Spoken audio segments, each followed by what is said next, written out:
bandiraɓe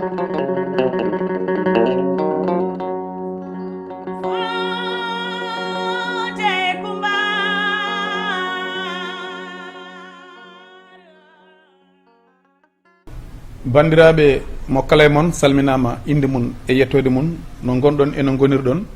ko welema mawɗo hande artude moɗon ɗo henna waddude moɗon yewtere wiyetede renku nde gowɗon yebde nde gowɗon kadi heɗade haaloɓe pular noon mbi en kaldat nandiren ko ardi foof soko tawi longere mawde wari nokkuɗo wona ɗum jomum yilino hen ɗumin puɗɗi ha ɗumin gayni haala ka ɗo so tawi waɗi perguitte gandon wona ɗum woni ko wonno anni e amen hande noon eɗen jogui koɗo mawɗo ko goto e ɓiɓɓe leydi ndi kadi mo ganduɗa tabarakallah machallah en mbatta hen commentaire inchallahu rabbi so ɓooyi mo on gandu holi on woni ceerno Alassane Sall taw kadi ko ancien ministre mo ganduɗa ko fati e ndeelam kadi kañum woni président RV république de valeur mo ganduɗa bandiraɓe hewɓe ene teski ɗum e leydi Sénégal ɗum noon so Allah lamɗo o newni ma en jehudde makko ko heewi ko jojji ko ɓenni e ko ganduɗa ɗo hande wuuro ngo ene tolni hen walla leydi ndi ene tolni hen ko welama mawɗo hande monsieur le ministre nde bismiɗa men ɗo e nokkuma yidde haaldude e rendo ngo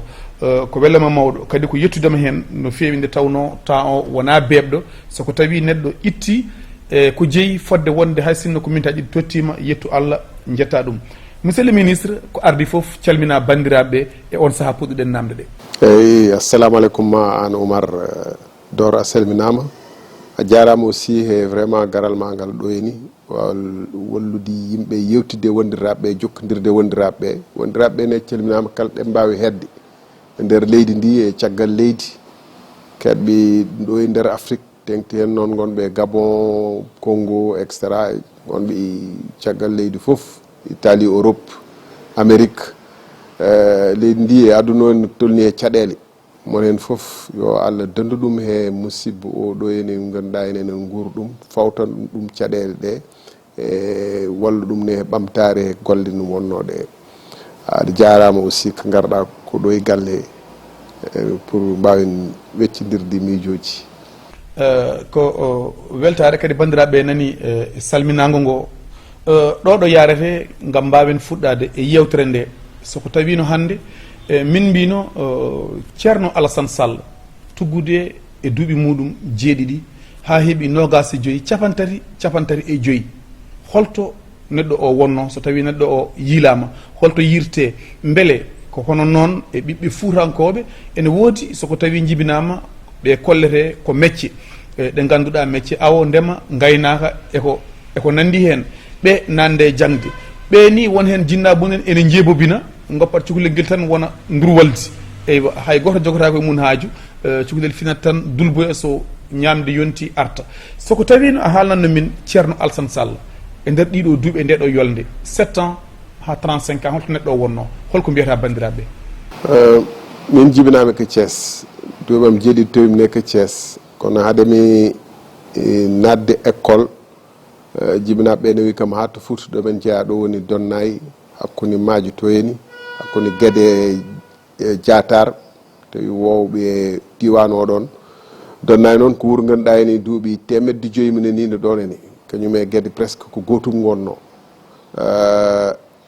caggal ɗum gartimi Thiès natimi école no puɗɗimde école ha no dañimde bac Thiès ɓuurimi hedde hatta noon so vacances uji garini minen duttotoɗo Donnayyi minen ƴeewoyi jibinaɓe wondiraɓe gonɓe toon ɗum rokkimi andude ni diwan oɗon no fewi hakkude Diatar Madiw Guiya mo fiji toon ni nawetan ko sukaɓe mbiyata ko nawetan football e équipe Donnayyi o mo jangui toon e duuɗi gonnoɗi nder Donnayyi e no dañimde bac jeehimi caggal leydi ɓeydoɗi jangti e gartimde puɗɗimi liggade ASECNA ASECNA mo waɗi toon duuɓi nogas e quelque ko namdiɗa ko duuɓi 35 am ɗe nde tawimi ASECNA mbeɗa gollo mbeɗa woni e aviation civile mbeɗa ɗanno ko heewi nder Afrique wonno ASECNA ko leyɗele kewɗe dendi ɗum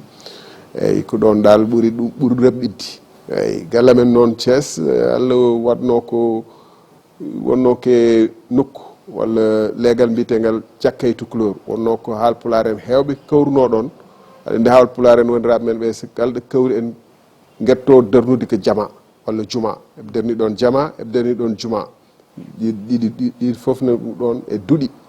jaajɗi no gonno toon e galla men ni duɗal no wonno toon wonno jibinaɓe ɓe ko ɗum ɓurno huccude hatta minen kam min jeehi école hare wonno ni pour mo naata école saabu won hen ɓurno miijade mataw tandiraɗo woni henno tokoram meɗi wondi imam wuura men to Donnayyi haqqille mum ɓurno huccude ko yomen janggoye Qur'an min kaaɗa hen kono jibinaɗo o kam waɗi feere amen ndewi ɗiɗɗi foof mataw ko ɓuuri raɓɓidde kam 35 ans am tawi kam ko ASECNA mbeɗa liggo woni ingénieur de télécommunication e ingénieur aviation civile saabu neɗɗo heewi darde diplôme aji kewɗi walla jonɗi pour wawa ɓurde ɓeydude karallagal mum e wawa aussi ɓurde wallude ligganade leydi mum donc télécommunication ko ɗum banggue aviation civile ko ɗum banggue diplôme oji ɗiɗi ingénieur waddi hen ni économie seeɗa ɗum waɗi souvent so haala par ce que sa yiiɗi famde ne entreprise ma yarata walla ne leydi ndi e aduna yarata alay saago mecce ɗi e ɗo ɗiɗi gande ɗe e ɗo ɗiɗi il faut daña mofta hen goto kam woni économie walla droit ɓawa ɓurde famde ne aduna o yarata mbiɗa sikki bandiraɓe paami ko noon tigui soko tawino en gartino min mbiyatma holko foti duñde neɗɗo o e yidde wadde politique nde tawno no mbiɗa ni aɗa wawno wuurde cuuɗoɗa e gandal ma e diplôme aji maɗa ha goɗɗum ko kewi tawa a waɗani e politique saabu gonɗo man ingénieur en télécommunication e duuɓi nogas ɗiɗi a waɗi ɗum manan ASECNA kadi won gollorɗe goɗɗe ɗe ganduɗa aɗa jogui hen humpito ko faati e ɗum ɗon neɗɗo o ene wawno wurde hen tan tawa ene joñi banggue mum hay goto haljinani ɗum kañum e ɓesgu mum kala ko dañi waɗa e poos muɗum mais holko o memi neɗɗo o ha yiiɗi wadde politique caggal aɗa wawno wurde taw manan Allah raki a waɗani politique eyyi Allah jarama question o ɗon saabu hewɓe cikkata politique ko meccal e ko neɗɗo nannata hen neɗɗo ko pour faggade gam faggade jawdi kewdi walla darde daraje nder aduna wona kono min gonnomde ASECNA mo ardananomo catal ASECNA gongal ngal ɗo e Dakar woni représentation ASECNA au Sénégal no tubako wirata ɗum ni manam ay ASECNA ko leyɗele 17 dendi ɗum e nder leydi foof en waɗi toon ko wayni ambassade ni woni représentation woni représentant ASECNA Sénégal on sa représentation gal oɗo neni ko yimɓe 4 ne liggototo toon hakkude ingénieur uji météorologique uji financier ji etc min ardino ɗum te alhamdoulillahi sa ardima ɗum aɗa wawno wuurde ha mbaɗa retraite taw a haljinani hay goto haljinanima bon mais no gonnomde représentant ASECNA Allah waddi am e jamanu ministre mbiteɗo Farba Senghor on sa ke laamu Ablaye Wade hitande 2007 raɓɓinde tan no garno nde mbi ko caggal eɓe ƴetti leyɗele gonɗe foire e hedde stade Léopold Sédar Senghor e banggueji kewɗi nder Dakar keddino ko seeɗa ko nder ASECNA wonno nder aéroport e ko joñi koye aéroport miijude mabɓe noon wonno ko yem gar eɓe jokkita ɗum eɓe ƴetta ɗum e mbatta ɗum e jeyal mabɓe walla e mbaɗa ɗum ɓe renno ɗum tan tottude ɗum ko wayni courtier jen en jeeyanaɓe ɗum eɓe etc donc kadi ɗum eɓe gandi wawa gasde sona e mbi e pousse ASECNA eɓe eggina kala liggotoɗo ASECNA ganduɗa wona Sénégal naaje rutto to leydi mumen galleji ASECNA jogui ɗi Fann Résidence en Point E en Mermoz en foof eɓe kepte mbatte e jeeyal mabɓe ɗum noon minen min celino ɗum wona min tan min e liggoto kala liggotonoɗo ASECNA saabu en ganno naforme Sénégal heɓata e ASECNA ɓuuri que Sénégal nafat ko ASECNA saabu ɗo woni siège ASECNA woni joɗorde ASECNA e nder Afrique directeur général o ɗo woni donc heewɓe sénégal naaɓe heewɓe liggo siège ASECNA ɓe ganduɗa en ɓa ɓuuri temedde tati temedde nayyi on jamanu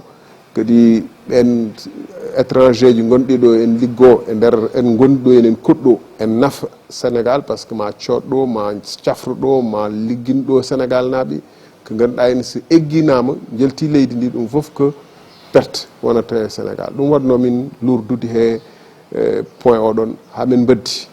on sa noon kadi on waddanno he mbiteɗo Macky Sall salluji ɗi kawri te minen ɗiɗi foof mataw min kaljinimo min kam ko banggal technique wonano politique mo wonano PDS wonano meeɗa wadde politique on sa en mbi mataw comme bandum Macky Sall waɗimi susde widemo kanko Farba Senghor no yimɓe foof kawri batu e bureau makko ñande 14 novembre 2007 bureau makko mawɓe aviation civile sénégal foof no kawri hakkude directeur général aéroport directeur général aviation civile e woɓɓe e min ganduɗa min wonno représentant ASECNA min kawri ɓen foof mbimi ko mbiɗa ko amen kawri hen mbimomo ɗum gasata wona nafoore sénégal min lurdi hen ɗum addinimi caɗele makko o wi omi sokame addinimo wiide omo sakami noon mbimomo e nder yewtere nde ay ko mbatta ko ɗo syndicaliste uji ɗo ganduɗa no gonno ɗo enen jeehi a noddin ɗumen a waɗi a haalni ɗumen kabaru o kooti jeehi ko fewjoyde grève te haade jamma ma nan en mbaɗi grève mbeɗa anduno syndicaliste uji mbeɗa anduno andudemi ASECNA eno yarata e andudemi gonnoɓe toon watnomi haalde ɗum par ce que mbeɗa andi ɗum min ardino nde mbaɗle grève jamma o wi ko min wurtiɓe hen min fewji ɗum eyyi nden taw Ablaye Wade ni nen caggal leydi wonte gulale luukale waɗi conférence de presse ñande weeti mum o wi Allah e sago mo soke rokki yamrore mi yomi soke ay jamma ngu noddi kam o wi o rokki yamrore yomi soke min noon cikkimi jibinami ko mbeɗa woni ko wiyete ko libre hay goto janimi o toñanimo cikkimi aussi que leydi ndi lawol wonno ɗo cikkimi neɗɗo wono ministre walla président de la république wawa yamrude yo neɗɗo arrêté ko justice yamrata neɗɗo yo arrêté caggal no waɗi enquête yi ko waɗi kaƴawo e kaƴa e kaƴawo jimi donc ko gouvernement gonɗo ɗo eni ndesuɗen ɓe doole men e anniyaji menen e peeje men e foof men pour yooɓe liggano en eɓe goniri ɗo ko non seulement ƴettude leyɗele men e jawdi men e mbatta ɗum jeyal mabɓe kono kala mbiɗo en daro en salo ɗum en mbi meɓe koynu ɗum eɓe cokka ɗum eɓe tempina ɗum nder ɗum ni ASECNA ko egginimi no wimi Comore mbaɗimi toon lebbi pour dadde bone mabɓe saabu onon ciftoro o Farba Senghor o meeɗi ɗo wiyede o yeni e journaux ji mbiteɗo 24 heures e las o yenin ɗo ene wiya kadi e galle Idrissa Seck on sa ɗum waɗi ASECNA wi kam ya toon ha ɗum haala kawɗo ɗum noon mettimi no fewi mbimi ɗi leydi ndi ganduɗa ke leydi ndi jeeya hay goto halfani ɗum fotani wiyeɗen eggane en tempine sababu ko haali ko miiji ɓuural he leydi mum wona hay ɓuuralam mbi noon ko sénégal heddat ɗum ɗo ko ɓuural leydi ndi wona ɓuuralam min ceerno Alassane Sall waɗno somi wi noon kadi mo haaɓe am pour mo itte e poste am kono haɗani wi ɗum mo haalnimomo ɗum donc wona pour ɓuuralam a haali ko woni ɓuural leydi mbiɓe en kaɓo leydi mbi en tempinma mbiya donc ɗeɓe keeɓi ɗo doole ɗe ɗon manam keɓe jeeya ɓe mbaɗi parti politique ɓe mbaɗi politique eɓe kalfina leydi ndi annani ummum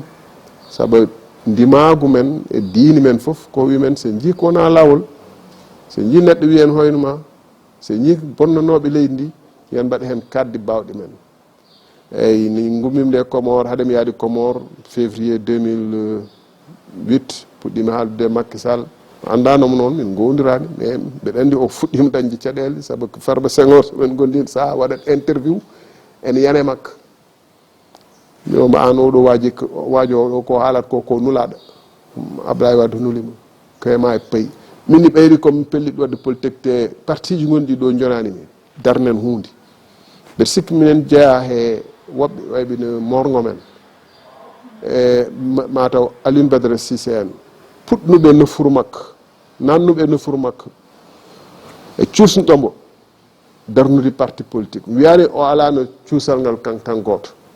kono sen ciftiri no fuɗɗinde waddude makko Abdoulaye Wade ko yehi o ko to ene seigne Bara o ñaagui ballal on yo wawde tinɓe e Abdoulaye Wade anni makko wonano serde Abdoulaye Wade ko Abdoulaye Wade ittimo toon ɗum kam ma laaɓ mais haade Abdoulaye Wade ittitemo toon ne won worɓe rewɓe pellitɓe garat ɓe mbiremba ballidiren poyen parti pour kaɓaɗen ko Ablaye Wade woni koye dow mum ɗum nannimi politique. mboɗo sikki bandiraɓe paami tigui rigui ko nannuma e politique ene jeeya hen haɓade injustice so tawi mana mi faami kadi haɓade beele ko ganduɗa leydi ndi jeeyi ɗum ɓiɓɓe leydi ndi jeeyi ɗum yo heddo e munen. président goɗɗum ko wona ɗum bandiraɓe hewɓe ene mbiya mataw an ka neɗɗo kewɗo kalis ha mo ganduɗa a yiiɗa haydara saabu e leydi nde gonɗa ARTP wonko tawɗa toon gardiɗo ene heeɓi ene jogui avantage uji kewɗi ɗi ganduɗa an nde garɗa mbiɗa ɗum wawa gasde e neɗɗo goto ɗum no wano eyi aɗa ɗiɗno ha kewɗo kalis kam ɗum kam nandiren ɗon saabu ala ɗum wodani saabu ala mbeɗa yetta Allah alhamdulillah manam neɗɗo kam kalka Allah neɗɗo diine men enen oɗo men needi men jangguin men ko neɗɗo yo yonkino way surtout ça so tawi no minomni directeur général ASECNA noon awr kam Comore on waajo kam o wiyami non aɗa andi situation ya mogguinɗa toon sa yiiɗi sa arti min daranma feere jaaha Londres walla Paris nden taw mbeɗa felliti mi yiɗani hay yaade Comore kono mi yiɗani aussi probléme ɓeydo wiye ko min waɗi saabu Farba Senghor yeni am walla mi oɗo probléme ASECNA e Sénégal ɓeydo mbimomo min tanam mo guinniramo ko ceerno wonno hodno ko donna e to ko ndema tan wonno liggey mum e jangguindi tuɗal ko gañi ko e gurdam mum foof so rendinam mataw ko ɗum gañtomi 6 mois walla so heewi ko 1 an hitande mbeɗa wawi hebde ko heeɓi ko e gurdam makko foof e kalis ko wurdi gurdam makko foof mom mbeɗa heeɓa ɗum e hitande wotere mataw sa ko dañi ko e jawde comcene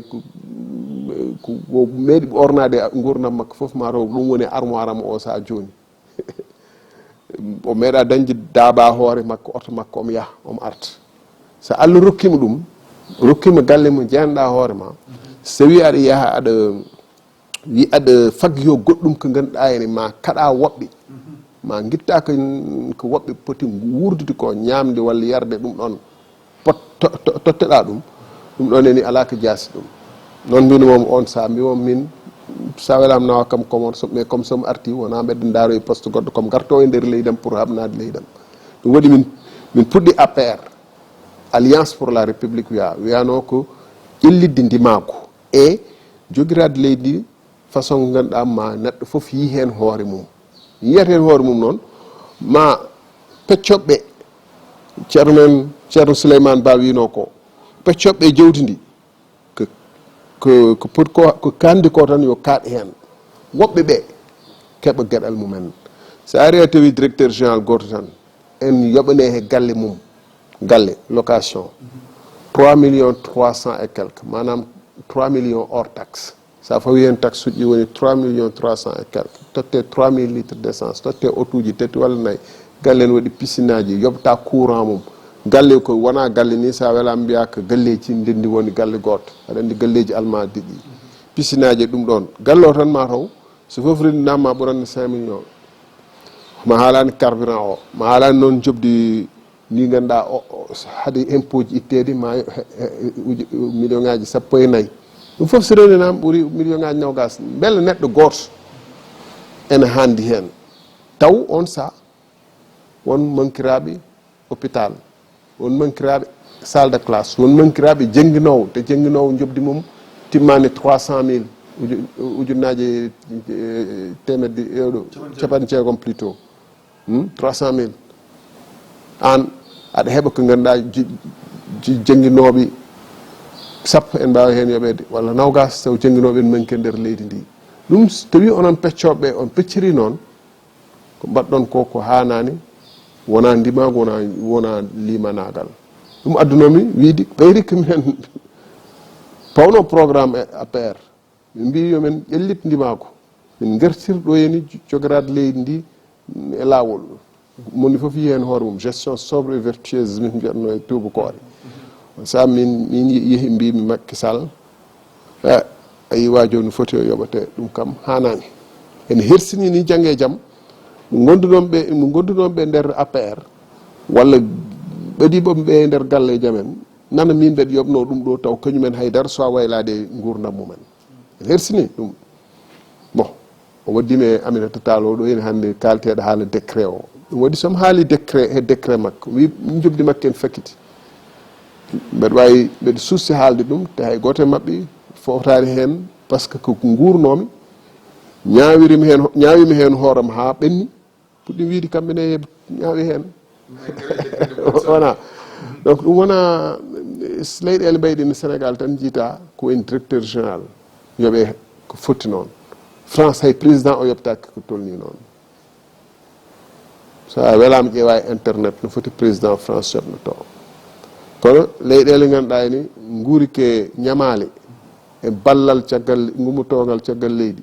yimɓe hewɓe en tempi ngala courant ngala ndiyam ngala en ɗomɗi en keyɗi en tout yimɓe seeɗa mi kañumen en pecce jewdi leydi ndi ha ɓurti ɗum wonani ɗo ene jamanu Mamadou Dia en te ɗum adduno ni haari sa ƴewtidima Mamadou Dia e haɓiɓe ɗum ha guittima ɗo par ce que mbino ko jawdi leydi ndi enen alay saago nemoɗen hen ɓeyde enen keedi heyde feccite ɗo Mamadou Dia wi wona jawdi men ko jawdi leydi ndi moni hen foof won ko handi yo haat ɗon sen ciftiri ko ɗum ɗon ni ittiɗo Mamadou Dia guel nden noon leydi ndi ha joni ardiɓe ɗum peccata leydi ndi ko pecca koye mumen ha jonna keddiɓe noon ko e hande sen mataw men gartoy hen e banggal affaire ko yitto ko ene heddi littéral o matam plage o foof ha yetti keeji wayne foof e yet neɗɗo totte en ɓaadi laamu totte ɗum a métre carré yeeye ɗum temedde jeetati 4000 francs temedde jeetati jaaha jeytoyɗa ɗum he sur le 100 taw o ɓeydani hen haydara hay abbere leydi tan a ɓeydani toon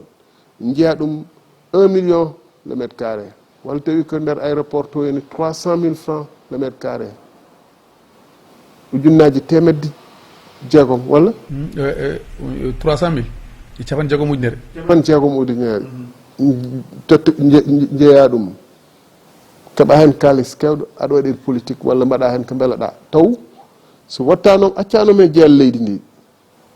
hono tubakoɓe mbaɗirno ɗum ni temps SICAP walla HLM ganduɗa ko leydi ndi jeeyi maahe mbawɗo sodde foof ara sodda kalis o ɗon ruttine hen bénéfice o ye mahire école uji walla oɗo ɗum wonan ɓuranno wonde nafoore leydi ndi donc miijo ngoɗon ko mbiyete ko esprit oɗon manam culture oɗon façon oɗon ene waɗirde ko foti ittede Sénégal ɗum Souleymane Baal wino son jii ardiɓe gardinaɓe leydi ngaalu mumenen ɓeydo ko hawrani e golle mumen walla liggeyaji koye mumen ɗum onon kon potɓe ganduɗo ɓen kay dow mon guuri kono e ley Sénégal ken tolni ganduɗa ni hayso ɗum waɗi ala probléme ɓeyri tan neɗɗo o nen fecca woɓɓe mboɗo sikki bandiraɓe paami tabarakallah machallah haɗa men yitade décret o ko ɗum ko ɗon ponɗen faade kono noon somi faami guilnane foof e haala maɗa guilande e président Macky Sall fuɗɗi ko onon gondi ko onon pewjidi eywa holko woni e jaltugol ma e APR ha addanma wadde e landama banggue probléme o seeɗa memanɗa min hen exactement koko holko woni caɗele moon so kam ko dursineɗa en jogori juddi kono mo meme hen seeɗa tan aɗani 2012 no gasat nde hitande 2012 haade jofte o nomi kam o itti kam ARTP o nomi ministre des infrastructures et des transports ɗon min puɗɗi lurdude seeɗa min lurdi ni te nder ARTP to kono wiide en haala ɗum e ma juutoy mais fuɗɗi ɓurde wulde dal ko nomin gonimde ministre des infrastructures autoroute oɗo à péage ganduɗa ene ne hatno on sa Diamniadio wiya yomen mbaɗ contrat ummo Diamniadio fayi to e aéroport to o wi kanko yo totte Eiffage mbaɗɗo rogere Edine nde manam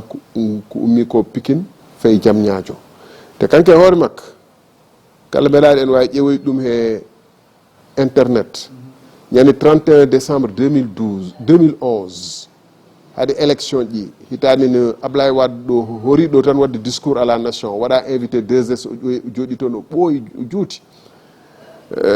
journaliste wiiteɗo Momar Diongue namni moɓe autoroute o ɗon wima an a wonino premier ministre Ablaye Wade wiya an fuɗɗi autoroute o hande aɗa nane aɗa fela Ablaye Wade e contrat o ɗon rewan lawol kanko hoore makko wi contrat o rewan lawol tengtini haala ka o wi contrat o rewan lawol o wi son ƴeewi autoroute gonɗo to ene kaye Bamako kaye ko 300 kilomètres carré ko 175 milliards manam kilométre uji temedde tati kono ko temedde ɗiɗi milliards mankuɗi seeɗa ɓe mbiya ɗo noon Pikine o ɗo ko 23 kilomètres carré walla 33 kilomètres carré ko presque 300 milliards temedde tati milliards ɗum hanani te effectivement hanana